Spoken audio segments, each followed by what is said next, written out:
So, I need to talk about something, and I don't know why more people aren't screaming about this toilet training. Yep, I have toilet trained two kids now, two, and I'm not being dramatic when I say it is one of the hardest things I have done as a mum. Like, genuinely, up there with the newborn phase, up there with sleep regression, maybe even worse, because at least people with sleep deprivation, people feel sorry for you. You say, oh, my baby doesn't sleep, and people nod, they get it. They bring you coffee, they tell you to nap when the baby naps, which is useless advice, by the way, but at least they're trying. You say, I'm toilet training, and people just kind of look at you, maybe a little smile and go, oh yeah, that's a fun stage. Fun? Fun? No, no, it's not. It's not fun. It's chaos, pure chaos. So before you have kids, people love to warn you about stuff. They love it. Oh, you'll never sleep again. Dropping the dummy is hell. Starting solids is so stressful. Teething will destroy you. Cool. Great. Thanks for the heads up. But not one single person sat me down and said, Lucy, toilet training will break you just a little bit. Not one. My mum didn't warn me. My friends didn't warn me. The maternal health nurse didn't warn me. The lady at Mother's Group, who had opinions about everything, didn't say a word about toilet training. It's just kind of lands on you. Like one day you're changing nappies, which, fine, I was good at that. I had a system. I was fast. I could change a nappy in the dark, half asleep, one hand holding a bottle. I was a nappy ninja. And then suddenly you're supposed to teach a tiny human who can barely say the word toilet to know when they need to wee. And get there in time and pull their pants down and not wee on the floor or on the couch or on your bed or in the middle of Woolies. Right, sure, easy. So, my oldest, my firstborn, she showed absolutely zero interest in the toilet. None. Couldn't care less. She was happy in her nappy, living her best life. I'd sit on the toilet and she'd be in the bathroom with me because privacy doesn't exist anymore. That's just a fact. And I'd say, see, Mummy does wheeze on the toilet, like I was doing a live demo, a performance, an infomercial for weeing. And she'd just stare at me, blink, and walk out. Cool. Thanks for coming to my show. She was almost 3 before we even gave it a crack. And I remember thinking, I've got this because I had the book, How to Toilet Train in One Weekend. One weekend. That's what it said on the cover in big letters, 1 weekend. I read that thing cover to cover. I highlighted bits. I made notes. I had a plan. I had the little potty. I had the undies with the butterflies on them. I had the sticker chart on the wall. I had snacks. I had juice because more fluids meant more chances to practice, right? That's what the book said. I was so cocky, like embarrassingly cocky. I told my husband, by Monday, she'll be done. We won't need to buy nappies anymore. Think of the money we'll save. I actually said that out loud to another human. She was not done by Monday. Okay, look, to be fair, she did get it, kind of. She worked out the feeling. She was weeing on the toilet by Monday, so technically the book wasn't wrong. But what the book didn't mention, what it conveniently left out, was that knowing the feeling and actually making it to the toilet every single time are two very different things. Very different things. The accidents. Oh my God, the accidents. They went on for months. Months. I'm talking we on the couch, we in the car seat, we at the park, we at Nanny's house, we on the trampoline, which, by the way, is a special kind of gross because it just sits in the mesh and you have to hose it down while your kid stands there going, oopsie. Oopsie. Yep. Oopsie. I poo in the undies at the creche at the gym. I got that fun phone call. Hi, just letting you know she's had a little accident. A little accident. That's what they call it. A little accident. Like she bumped her knee. No, she pooed her pants. Let's call it what it is.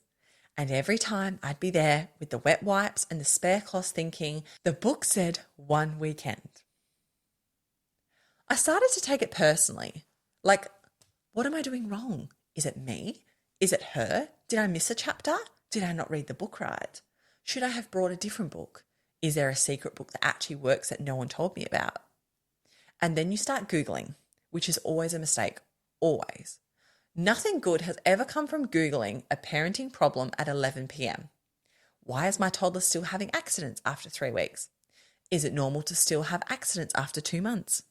When should I worry about toilet training? And you get a million different answers.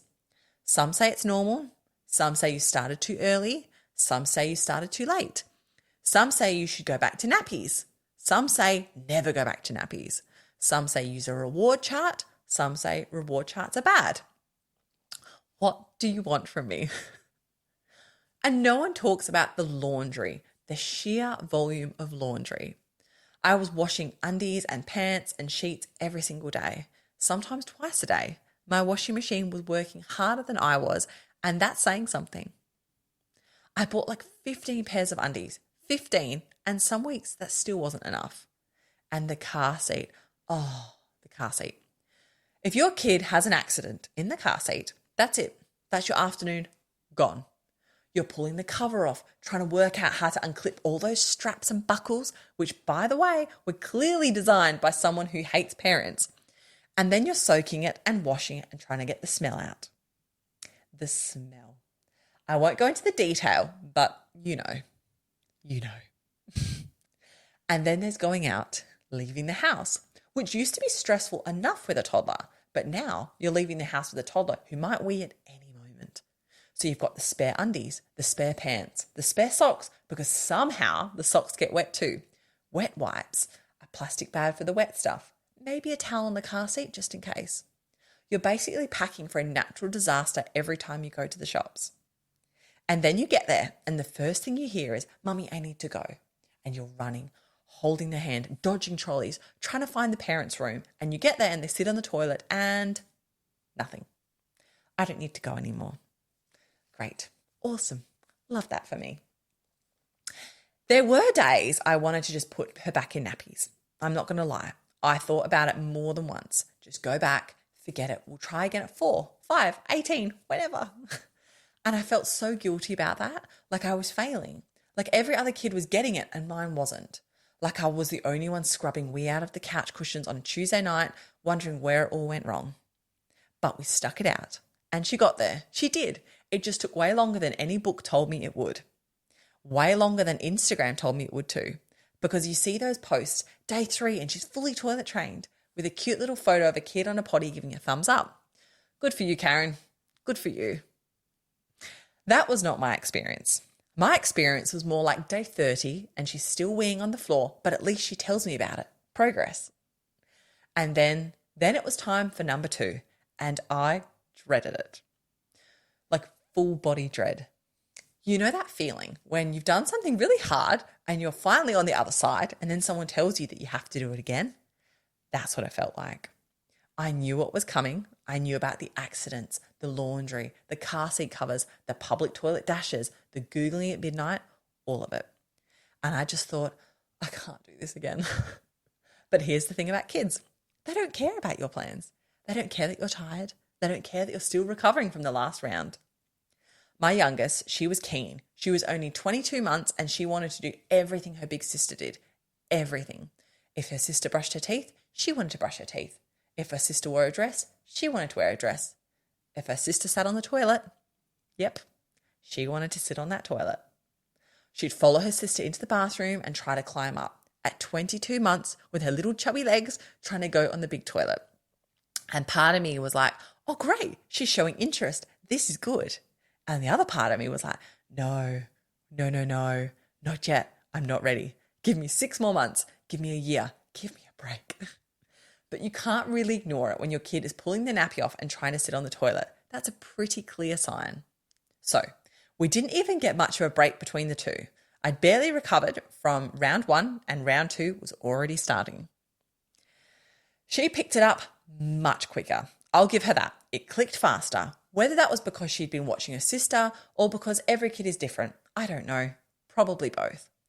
But I want to be honest. Just because it clicked faster doesn't mean it was easy. It wasn't. There were still accidents, still laundry, still the panicked, I need to go in the middle of the shops, still me carrying a bag of spare clothes everywhere like some kind of walking lost property box. And then we hit a wall, a big one. She started getting really blocked up, like really blocked up, chronic constipation. And then it turned into something called endoparesis, which if you don't know what that is, lucky you. Honestly, lucky you. And I'm not going to go into that now because that needs its own episode. It's a big one, a heavy one. There was a lot of tears, hers and mine, a lot of doctor visits, a lot of worry. We'll get there. I'll tell you that story properly when I'm ready. But just know, it wasn't smooth sailing with her either, not even close. So yeah, 2 kids, 2 completely different experiences, both really, really hard.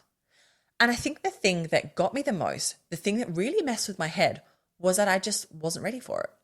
I didn't expect it to be this big, long, messy, drawn out thing. I thought it was like a milestone you tick off. Like 1 week you're in nappies and the next week you're not. Done, move on, next thing. That is not how it works at all. It's months of do you need to go every 20 minutes. It's carrying spare clothes everywhere. It's knowing where every public toilet is within a 5-kilometre radius.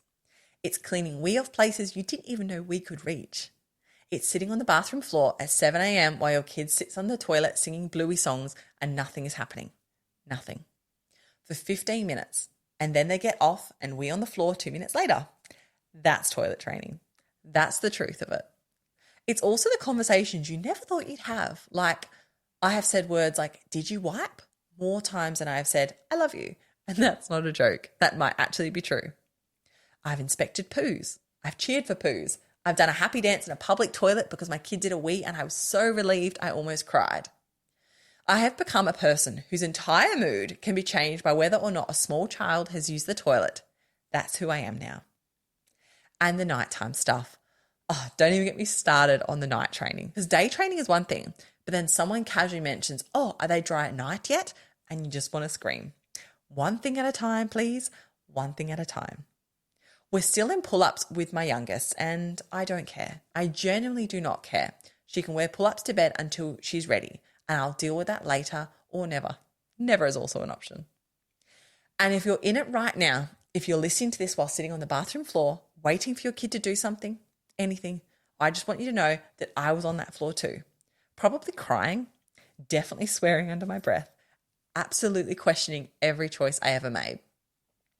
And if you're about to start, if your kid is showing signs and you're thinking, okay, I guess it's time.